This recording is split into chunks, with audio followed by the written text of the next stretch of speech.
આથો લાવવાની કે પલાળવાની ઝંઝટ વગર આજે આપણે સેન્ડવિચ ઢોકળા બનાવીશું. તો તેના માટે એક બાઉલ લઈ તેમાં આ રીતે સારણી રાખી 1 કપ ચણાનો લોટ અથવા બેસન એડ કરી તેને સાળી લઈશું અને હવે તેમાં 1 કપ સૂજી અથવા રવો એડ કરીશું.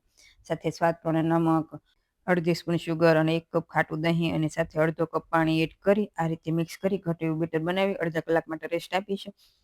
સાથે ખાંડણીમાં 10 થી 15 લસણની કળી, લાલ મરચું પાવડર અને કાશ્મીરી મરચું પાવડર અને મીઠું એડ કરી આ રીતે વાટી લેશું.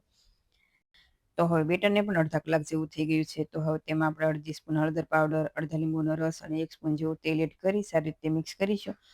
અને હવે બેટરમાં અડધા કપ જેટલું પાણી એડ કરી સારી રીતે મિક્સ કરી આ રીતે મીડિયમ એવું થીક બેટર બનાવી લેવાનું. સાથે આ રીતે બેટરના આપણે 3 ભાગ કરી લઈશું. અને હવે એક ભાગમાં આપણે જે લસણ અને મરચાંની ચટણી વાટીને રાખી તેમાં થોડું પાણી એડ કરી આ રીતે મિક્સ કરી બેટરમાં મિક્સ કરી દઈશું. તો આ રીતે આપણે 3 બેટર અલગ અલગ કરી લીધા છે. તો હવે પહેલા બેટરમાં આપણે 1 પિંચ જેટલો ઈનો એડ કરી સાથે પ્લેટમાં તેલ ગ્રીસ કરી જે ઈનો એડ કર્યું છે તે બેટર એડ કરી સાથે સ્ટીમર પણ ગરમ છે તો તેમાં પ્લેટ રાખી ગેસની ફ્લેમ હાઈ ઉપર રાખી 5 મિનિટ જેવું થવા દેશું.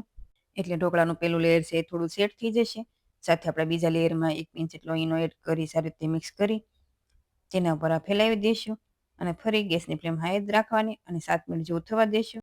તો 7 મિનિટ જેવું થાય એટલે ત્રીજા બેટરમાં પણ 1 પિંચ જેટલો ઈનો એડ કરી તેમાં ફેલાવી દઈશું અને હવે ઢાંકણ બંધ કરી 10 મિનિટ જેવું થવા દઈશું અને ઉપર થોડો લાલ મરચું પાવડર સ્પ્રિંકલ કર્યો છે. તો હવે 10 મિનિટ જેવું થઈ ગયું છે. આ રીતે તમે ચપ્પુથી ચેક કરો તો ઢોકળા એકદમ સારા કૂક થઈ ગયા છે.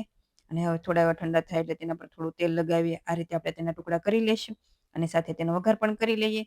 તો પેનમાં 1 મોટી સ્પૂન તેલ ગરમ થાય એટલે રાઈ, જીરું, હિંગ સાથે મીઠા લીમડાના પાન, મરચાંના ટુકડા અને તલ એડ કરી સારી રીતે મિક્સ કરી 1 મિનિટ જેવું થવા દઈ વઘારને ઢોકળા પર ફેલાવી દઈશું. તો સેન્ડવિચ ઢોકળા પણ તૈયાર છે.